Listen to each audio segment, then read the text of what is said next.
This is welcoming you, including our global audience, to this special edition of our online town hall meeting of like minds, brought to you by The Forum. You can join the conversation on the links showing on your screen. Or better still, if you're on Facebook, please follow us on www.facebook.com/The Nigerian News.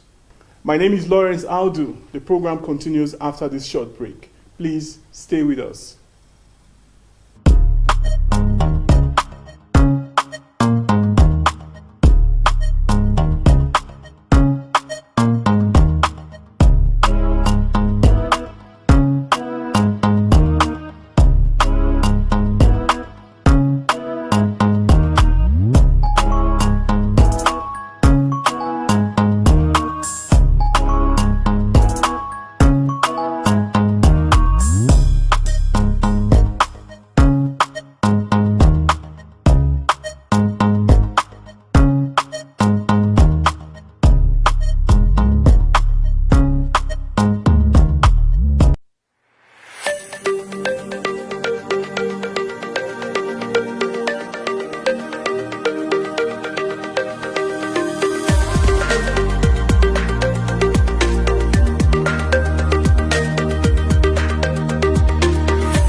Welcome back to the Forum's online town hall meeting.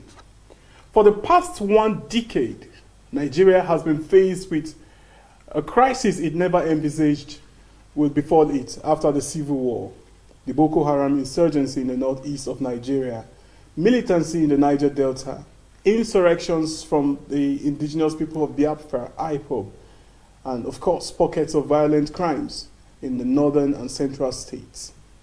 Why have all these crises taken this turn of events? What were the mistakes of the past administration, and what can we do to end these multifaceted security challenges in Nigeria? I'm being joined on the program today via Zoom by some renowned security experts and scholars who have been working on this subject matter for quite a while. All the way from Nairobi, Kenya, I have a retired major of the United States Marine Corps, Andrew Franklin. Andrew Franklin, welcome to the Forum. Yes, and I also have all the way from the University of Ilorin, Associate Professor Mahfouz Adedimeji. Professor Mahfouz Adedimeji, welcome to the Forum. Again from Nairobi, Kenya, is another security expert who has also worked very hard and has an extensive knowledge of the crisis in Nigeria. I'm talking of no other person than Daniel Funard. Daniel Funard, please welcome. And last but not the least, even though some other participants will be joining us in the shortest possible time, I have Dr. Abubakar Mohammed from Maiduguri, Borno State. Welcome, Dr. Abubakar. Without wasting further time, I would like to start with Associate Professor Mahfouz Adedimeji. I understand you have a paper titled The Imperatives of Revamping Nigerian Security, the Nigerian Security Sector. Professor Adedimeji, if you are there, please, can we have your intro, sir? Well, for the short introduction, my paper is The Imperative of Revamping the Nigerian Security Sector, and I'm going to run through it briefly that it is a common knowledge that Nigeria today is facing far-reaching and devastating consequences of insecurity. Apart from the ferocious Boko Haram terrorism and counter-terrorism operations in parts of the Northeast, which are stretching the capacity of the military and security forces, many roads in Nigeria today are not safe and secure. The United Nations, as well as Nigerians, whose lives continue to be in danger, was utterly shocked and horrified. That was the statement of the United Nations just last week by the killing of 5 aid workers who were abducted on the main route connecting Mongono with Maiduguri on July 23. Oh, that's just earlier in last Sunday, in one of the brutal campaigns of killings and abductions. Barely a month before then, that was in June, there was a massive attack on Oduma Kolomaye village in Gubiora of the same Borno state, in which at least 81 people died in an overnight terrorist attack. According to a member of the local defense force, Rabiu Isa, the terrorists came on motorcycles and vehicles and killed many people at will in an attack that lasted more than 2 hours.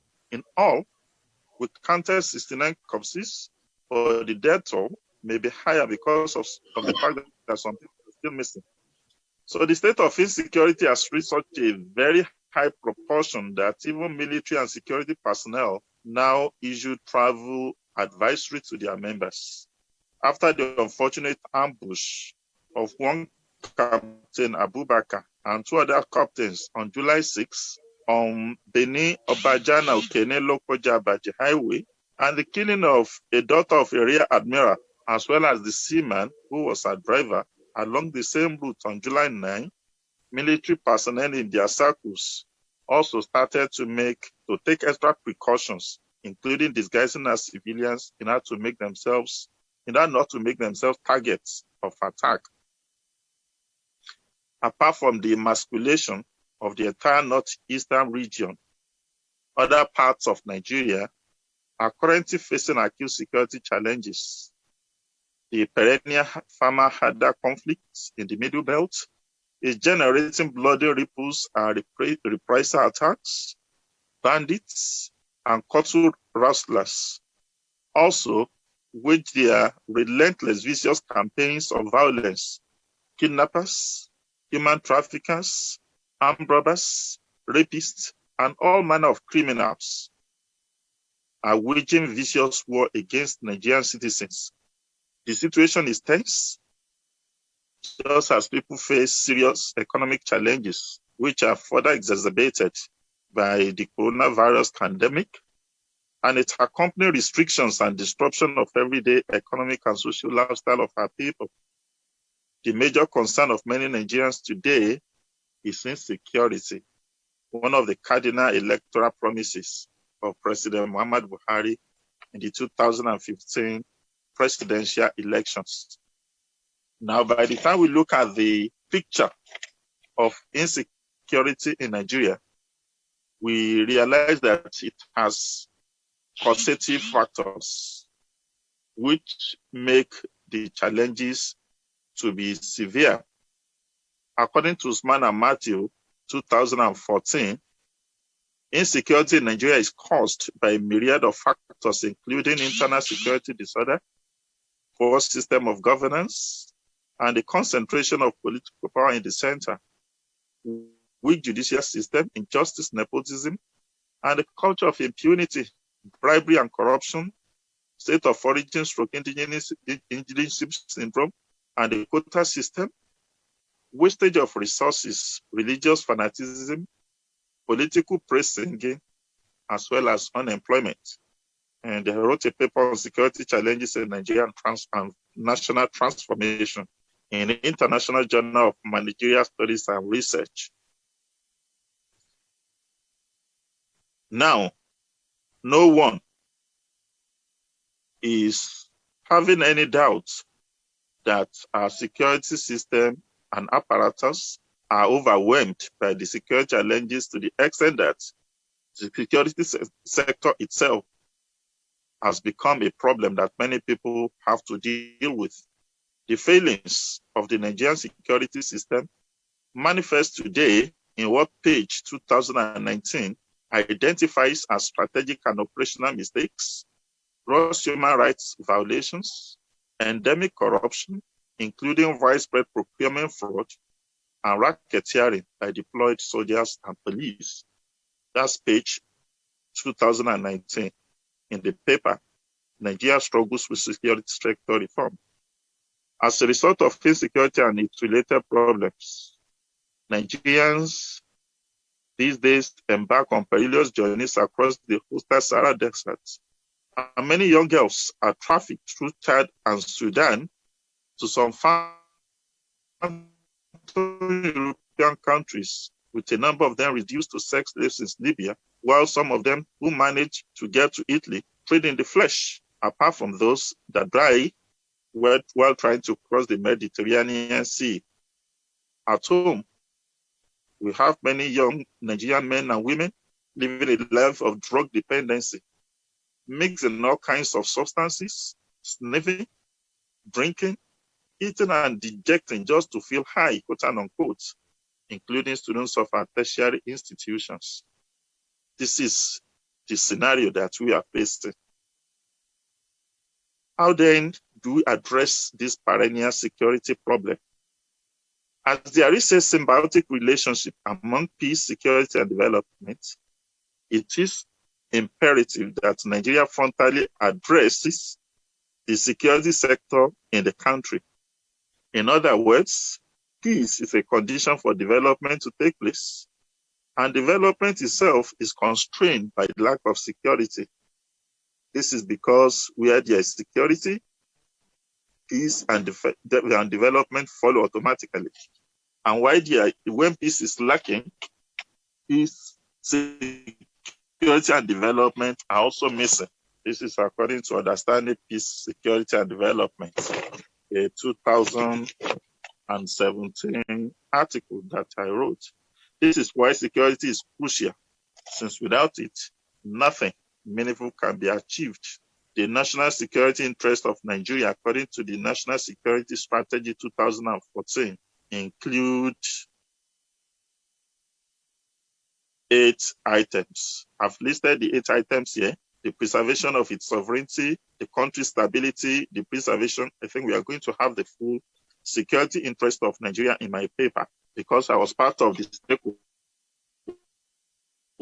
stakeholders that validated the security strategy at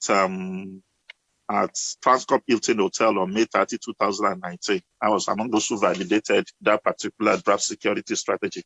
Given that Nigeria is the most populous country in Africa, there is nothing stopping us from having the best military power and the best police to start with.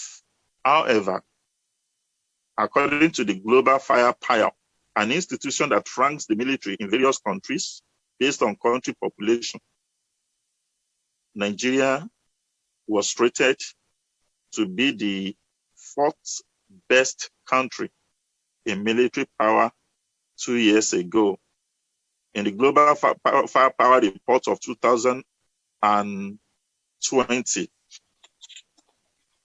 Nigeria has moved to number 5 on the list, with the most powerful military forces in Africa, listed as Egypt, number 1, Algeria, number 2, Ethiopia, number 3, South Africa, number 4, Nigeria, number 5, Kenya, number 6, Morocco being number 7, Tunisia being number 8, Angola being number 9, and Libya being number 10.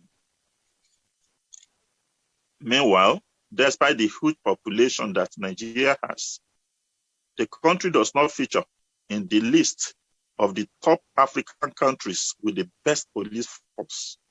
According to the World Internal Security and Police Index, that is WSPI 2020 report, the list of countries with the best police forces in Africa starts with Botswana, followed by Rwanda, Algeria, Senegal, Tunisia, Egypt, Burkina Faso, Ghana, South Africa, Morocco, Mali, Sudan, Malawi, and the list of 14 ends with Burundi. This goes a long way to really show the extent of the security problems we have, since the Nigerian police force is not listed among the best 14 police forces in Africa. The implication of the foregoing is that the security architecture in Nigeria, which is primarily woven around the military, as the case is today, because the military is also involved in internal security, and the police is weak to address the security challenges in Nigeria. There is therefore a compelling need about significant changes, both in the quality and quality of the Nigerian military and police forces. This need was buttressed during my participation as a stakeholder meeting at the validation version of the at the validation session of the draft National Security Strategy organized by the Office of the National Security Advisor (ONSA) at Transcorp Hill Hotel, Abuja, on May 30, 2019. The National Security Strategy 2014, among other issues, prioritizes human security to liberate herself from the current security challenges. Briefly, I have a section devoted towards security sector reform in Nigeria. And my approach is to say that for us to be able to revamp the current security system we have in Nigeria, we need to rethink the whole enterprise. And I came with this acronym, TRENDY, areas where Nigerian security sector needs urgent reform. Training. The training of the Nigerian security has to be in conformity with what obtains in other parts of the world. It is important that a lot of effort has to be put in training for better efficiency. The performance of the Nigerian police in terms of extortion, human rights abuse, poor distress response is attributable to the training. Without proper training, you have a poor performance. Without proper training, there will be poor performance. It is proper preparation that prevents poor performance. And for the police and security forces, this preparation consists of proper training. Investment has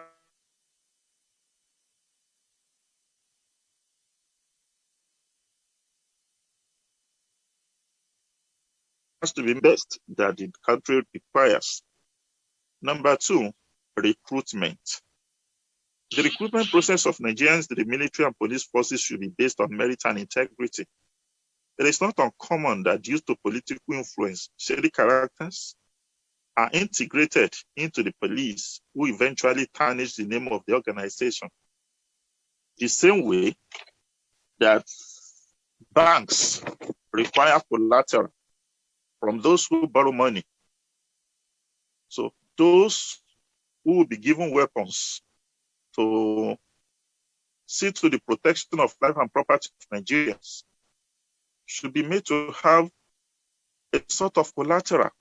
When such persons misbehave when they join the forces, the punishment should go beyond dismissal.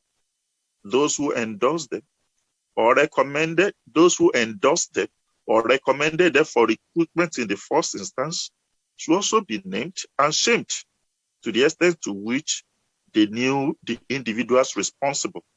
What is being said here is that recruitment into the police and military forces should no longer be an all-comers affair. There should be due diligence in determining the quality of people that will be recruited. And this quality... Sorry to interrupt you, Prof. Hello? Round up in 2 minutes, sir. Yes, I want to do that. The third point at this level has to do with equipment, to which success can be achieved in policing and military activities without access to modern and sophisticated equipment. In this regard, government must ensure the adequate provision of latest and modern weapons for the police or equipment for the police and the military so that they'll be able to confront the criminals who reports say are now better armed than the state actors. Number, there is no doubt that there is a gap between the actual number of required personnel and the reality on ground in Nigeria. The number of the Nigerian military is said to be about 371,800 officers and men. The number of the Nigerian police force is said to be 371,800 officers and men, with a planned increase of the force to 650,000. This number, even when increased, is grossly insufficient for a population of 200 million people, in a situation whereby the United Nations recommends one police officer for every 450 citizens. So the next item is D, discipline. Beyond training, discipline is critical to the success and integrity of security personnel in Nigeria. In fact, discipline is the badge of honor on the shoulder of every security officer. So that there is a rising instance of discipline in the police force is well known to many Nigerians. In February this year, the Human Rights Association, HURIWA, had to call a cause conference, which was on the moribund nature of Police Service Commission, escalation of police indiscipline with reference to a case in point in the Enugu Police Command, in which several instances of infraction against citizens' rights were examined at the press conference. So there is no doubt that the question of discipline has to be addressed. And then there is intelligence. I call it intelligence. Within the military and security circles, intelligence is the outcome of processed information. And the information is achieved. Intelligence is achieved through processing information and analyzing information to the extent that it will become usable, useful, actionable in terms of clarity, providing guidance and direction.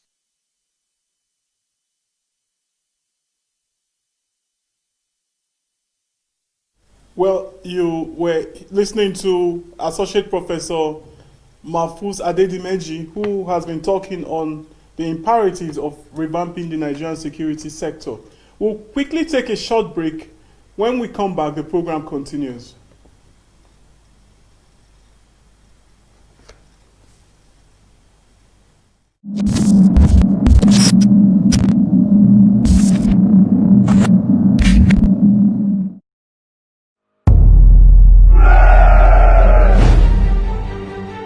The question of leadership is a factor in this regard to the success of the fight against the Boko Haram terrorists. And then you look at also the factor of morale.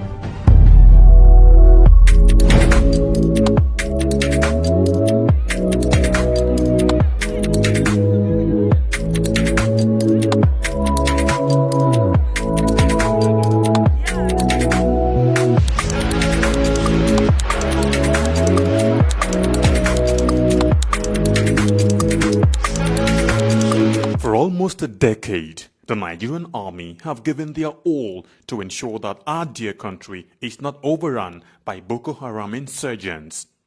Some have in the process paid the ultimate price, while many will forever live with indelible scars occasioned by their determination to protect the country, no matter the hurdle. Despite these, they have remained resolute and undaunted, and today, all territories the insurgents once took control of have been recaptured and normalcy restored. And now, for the first time in a long time, the end of Boko Haram is foreseeable. Therefore, the wisest thing for the remaining insurgents to do is to surrender today or face total destruction from the army. Remember, the Nigerian army will stop at nothing to ensure that total peace is restored in all parts of the country. So, be wise and embrace peace today, or get ready to be ruthlessly dealt with. This message is brought to you by the Coalition on Conflict Resolution and Human Rights in Nigeria. This is Television Nigerian, a broadcast network committed to serving you the very best in online and offline television programming. Situated in the serene environment of Guzape, Abuja FCT, TVN, as it is fondly called, caters to a wide variety of audience via carefully orchestrated mind-blowing programs in the areas of fashion, business, politics, entertainment, religion, movies, food and health, culture and lifestyle, events around the globe, sports and foreign news. Whatever your inclination, we've got you completely covered with programs like Issues of the Moment, The Patriot, Daybreak Nigeria, Matter Africa, TVN Business Time, Healthy Living, From the Cradle, Stay Inspired, Entertainment Gist, Movie Hour, Hits Paradise, among others. All designed to keep you thoroughly informed, entertained, at the edge of your seat and yearning for more. A tour around our domain will reveal a highly dedicated staff force and a state-of-the-art facility and equipment for high-definition quality broadcast, making our station your number one choice in advertising your business and propagating your ideas. We are currently on NigComSat doing our test transmission for takeoff in the nearest future. Television Nigerian is located in Nigeria at Television Nigerian House, Guzape Hilltop Mansion, beside Guzape White House, Guzape Abuja FCT, and in the United Kingdom at 45 Ancient House, 48 Aerodrome Road, Beaufort Park, Colindale, London. For inquiries, yes, I think we can attribute the upsurge in the insurgency to the COVID virus. That basically the government is having to put resources into medical care, into keeping people safe, and the insurgents have taken advantage of this to try to cause trouble, to impress their paymasters, and to basically take see as a preoccupation by the government on other things. Well, the Nigerian military has long had a homegrown strategy for dealing with these insurgencies. You see so many other places with multinational forces don't really know how to root people out by, number one, chasing them, but number two, occupying the territory that they've chased them from. So the Nigerian military has done a very good job of trying to put together situations in communities that keep the Boko Haram, that keep any affiliated insurgents from coming back.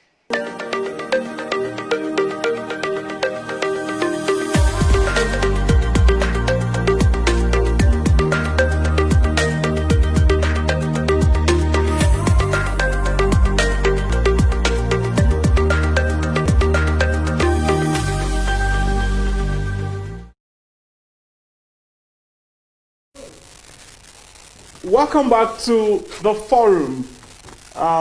We have been talking on tackling Nigeria's multifaceted security challenges, and Associate Professor Mahfouz Adedimeji has been talking on the imperatives of revamping the Nigerian security sector before we went on that break. Professor Adedimeji, would you, in the next 2 minutes, conclude your presentation, then we can take reactions, please.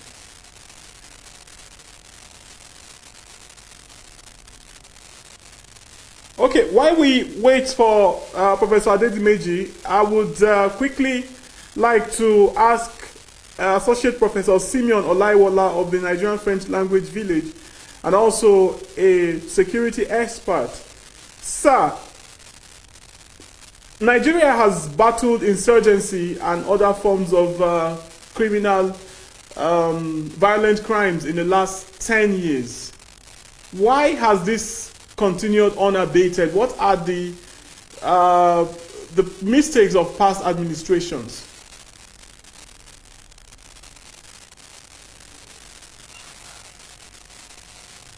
Well, I think that question is really a question that has a lot of branches.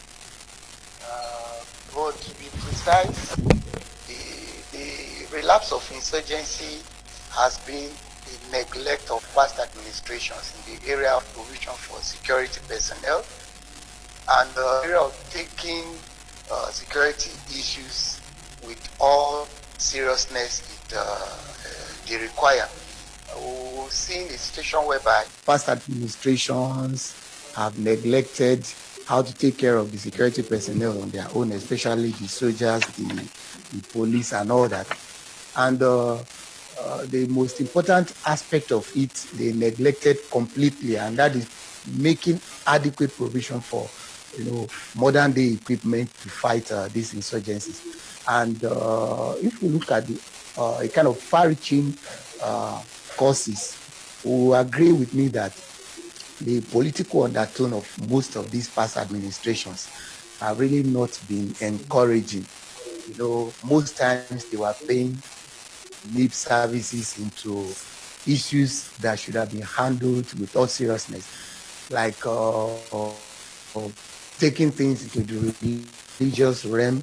And in most cases, you see people who want to take things to the area of tribal sentiment, just to have a kind of unnecessary sympathy from some set of people.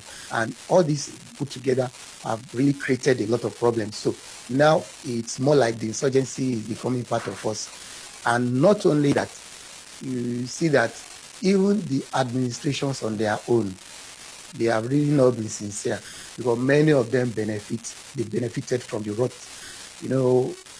purchase of equipment. Many of these administrators will have to go siphon the money to their own personal use and all that. So a lot of funds have been diverted to personal usage. And you can imagine, in this kind of situation, there wouldn't be any progress, because the insurgency we are fighting they are being sponsored. Of course, we all know they are being sponsored by the Western world. And in a lot of cases, it will be difficult to have our own ill-equipped security personnel to face the superior power weapons being used by these insurgents. So precisely, when you look at the administration of our former president, Goodluck Jonathan, a lot of funds were earmarked to fight insurgency, to purchase equipment, and like we were told, we have been seeing such funds were diverted, were shared. So what do you expect? And this has now made it, a kind of tradition whereby people see funds allocated to fight insurgency as something they will just come together and share. And when you have issues like this, definitely there cannot be progress. So, and that is why insurgency has almost become part of our lives. And I'm afraid if nothing drastic is not done,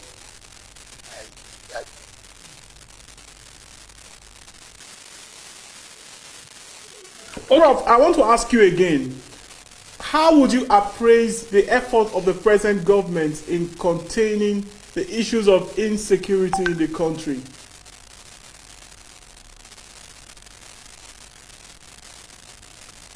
Yeah, if I have to award marks, of course, I will score the present administration. I will give the present administration a pass mark, because from all indications, we've seen the goodwill, motivation in terms of purchase of equipment and mobilizing soldiers here and there to fight this insurgency. The administration has really tried, but one thing that we should not forget is that when we fight insurgency, we are not fighting a conventional army. We are fighting people like guerrilla war fighters, and these are who can easily, freeze into the population. You don't know them, they don't have uniform, they just come up anytime. That's why it has been very difficult to just eradicate them at once. But in the real sense of it, one will see that there is goodwill, there is determination to make sure that this insurgency ends under this administration.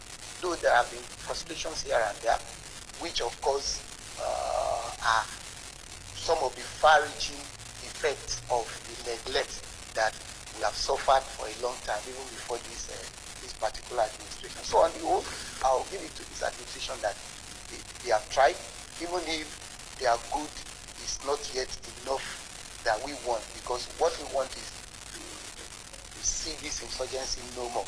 And until we don't see them again, well, many people will say they have not done enough, they have not done well. But I think from our perspective, I can score the administration very well that they have really tried. Because if, when this insurgency started, if the way they are fighting it now is the way they were fought, I'm very sure that they wouldn't be able to even exist for more than 2 years.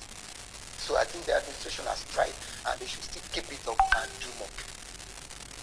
Thank you very much, Professor Simeon Olaiwola. I will come back to you, Associate Professor Mahfouz Adedimeji. Are you there with me, sir? Professor Adedimeji? Yes. Okay, please. In summary, you are going to sum up your paper, and at the same time, you tell us how can we get out of this mess.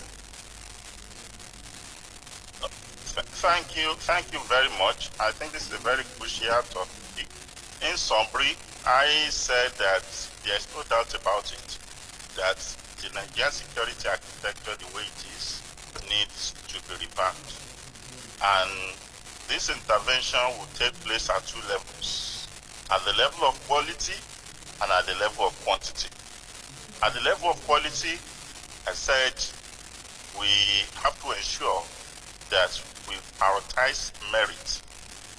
At the level of recruitment, we must ensure that we give our soldiers adequate training. We must see to their welfare. We must see to the purchase of sophisticated and modern equipment. We must see to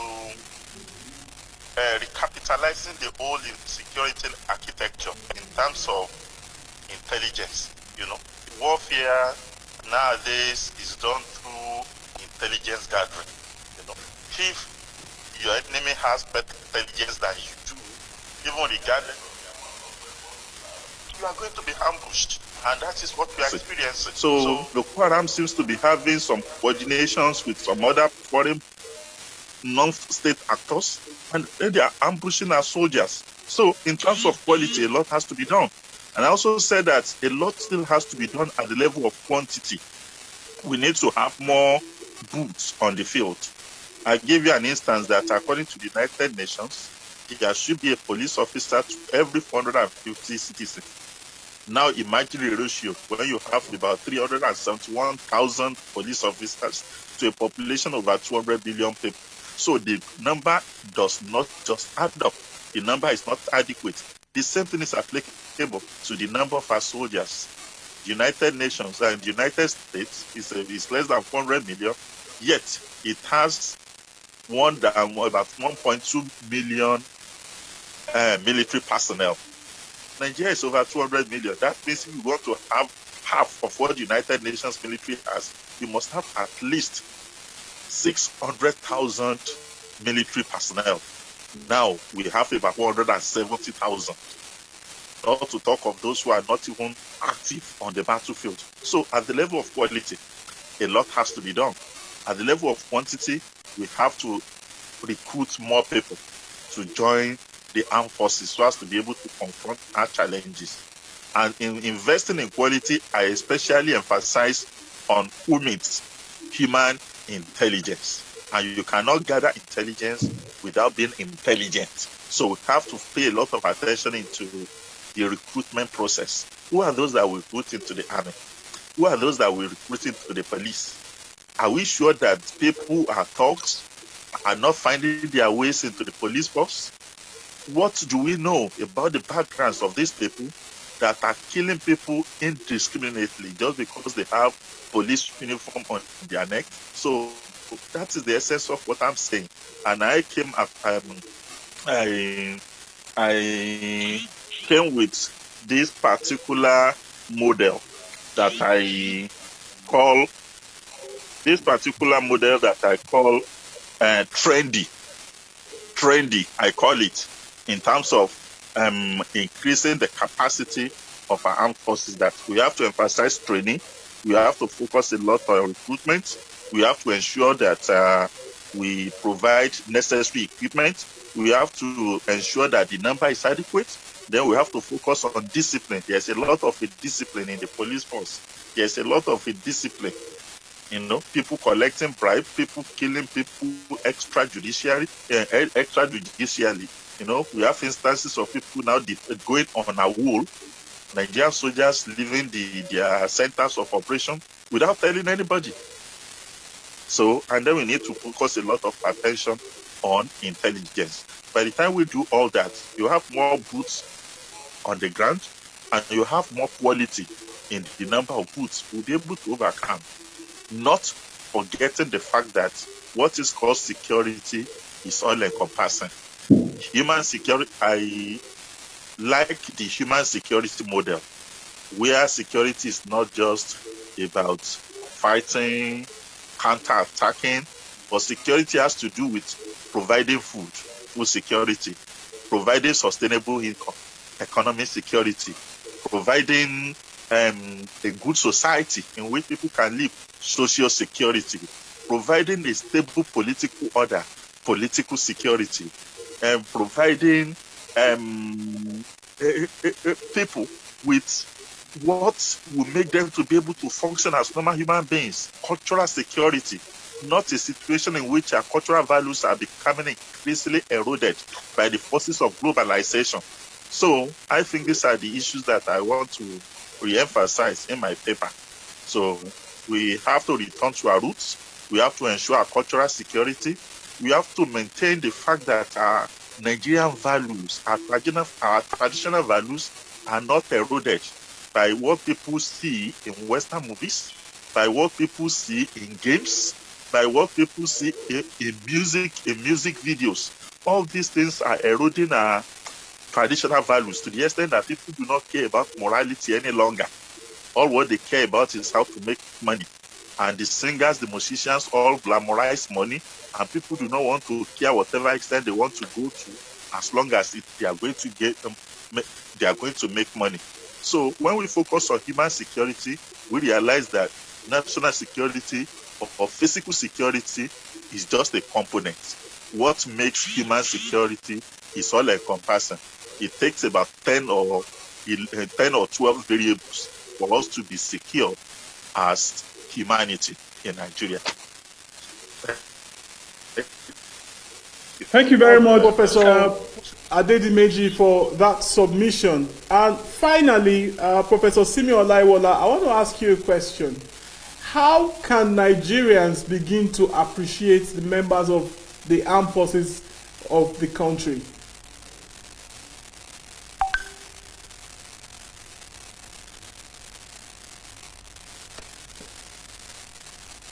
I want to start by saying many thanks to Professor Adedimeji, which somebody I've heard a lot about. I've read a lot of beautiful English lessons, and I'm very proud that he's doing great work in my alma mater there, the University of Ilorin. It of course is better by far. So many thanks, Prof. Prof has really said a lot of things, and I wouldn't want to go back to those things that he has said. He said that there are about 10 or 12 variables. If we want to have an appreciable security, you have to think about cultural security, social security, economic security, food security, and all that. So he has really said everything.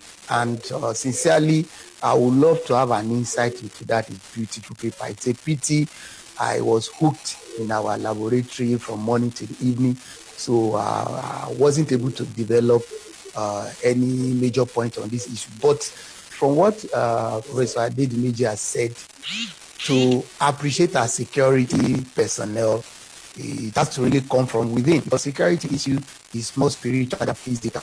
You can't tell a hungry man to go and secure your compound. It's not going to do anything. You can't tell somebody who does not have dignity of labor to secure the environment, not to even talk of securing the whole country. So definitely those variables he mentioned are really what we need. Because when I earn a salary that I know can take care of me, can take care of my family, then why do I need to take bribe? Why do I need to look left and right? I'll go straight to my job and I will discharge my duty as it is expected of me. But when I'm very sure that my salary cannot even take me 1 week, definitely I have to start thinking of how to corners. And that is where you see a lot of security men.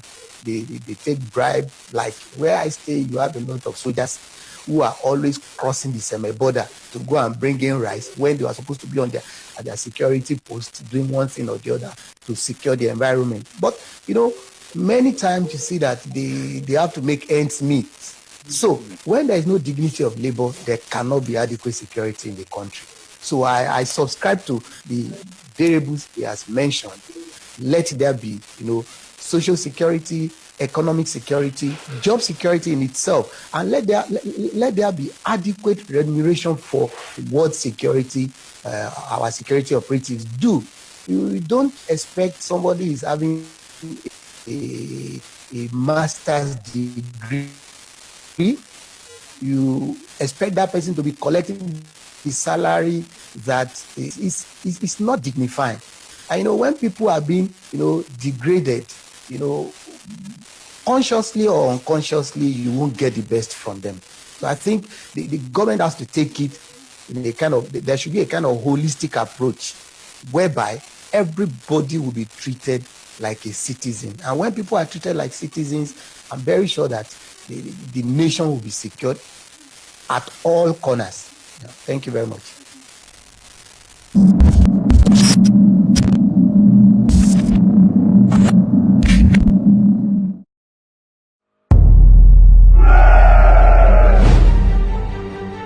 The question of leadership is a factor in this regard to the success of the fight against the Boko Haram terrorists. And then you look at also the factor of morale.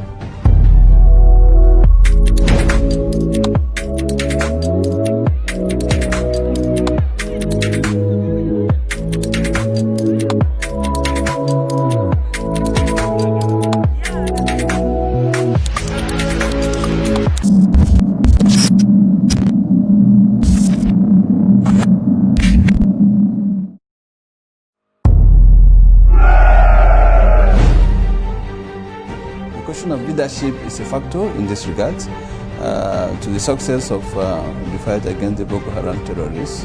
And then you look at also the factor of morale.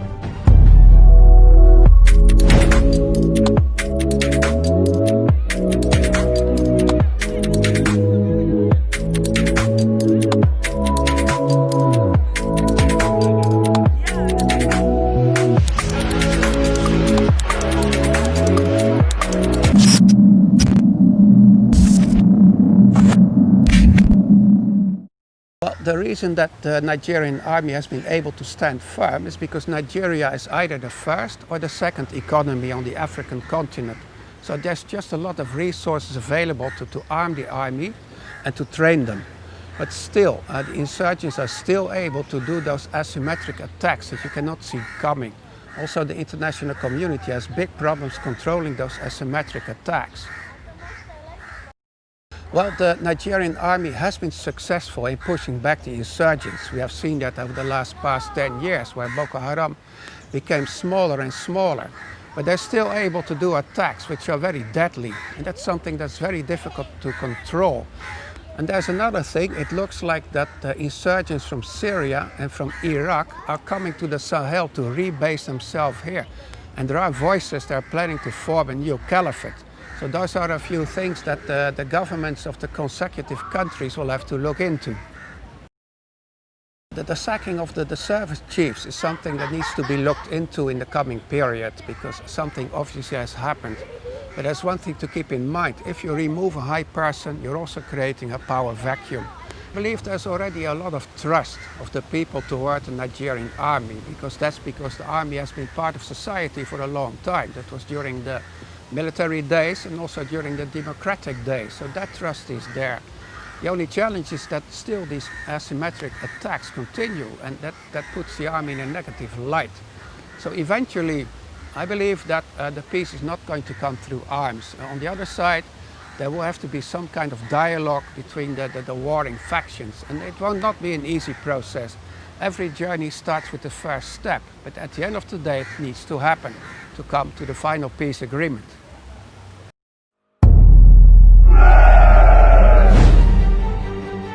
The question of leadership is a factor in this regard to the success of the fight against the Boko Haram terrorists. And then you look at also the factor of morale.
Okay, welcome back from that break. I sincerely want to thank Professor Simeon Olaiwola and Associate Professor Bafus Adedimeji for standing by and doing justice to the topic. I must also thank Andrew Franklin, who joined in from Nairobi, Kenya. I understand network has been a problem for him, so his contributions would come later. Finally, Professor Olaiwola, what is your statement? Okay, on that note, this is where we draw the curtain on the forum, the online town hall meeting. We were joined in by Daniel Funard from Nairobi, Kenya. We had Andrew Franklin, also from Nairobi. Professor Simeon Olaiwola and Professor Adedimeji Mafuz also joined in with those very exciting contributions. Until we come your way again with another exciting edition of the Town Hall meeting, please stay with our social media handles, and if you have any questions, contributions, or commentary, please feel free to drop them on our social media handles. My name is Lawrence Aldu. Bye for now.